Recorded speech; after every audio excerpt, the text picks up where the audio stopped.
Nyabo gwadde ogamba mu ebinaabiro tobiraba just nti jjo twali tetunnatuuka kuteeka ku binaabiro. Ebinaabiro biibyo ekisooka kyekyo genda kukiyiwa kati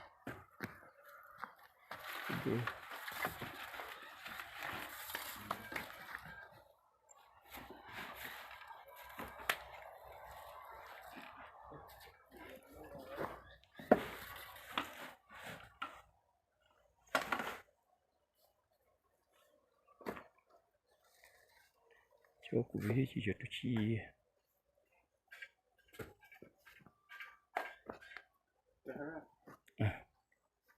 Kati byebyo ebinaabiro byewagambye bwedda byeweetaaga okulaba.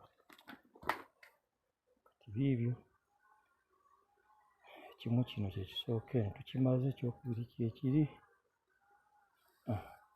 Thank you.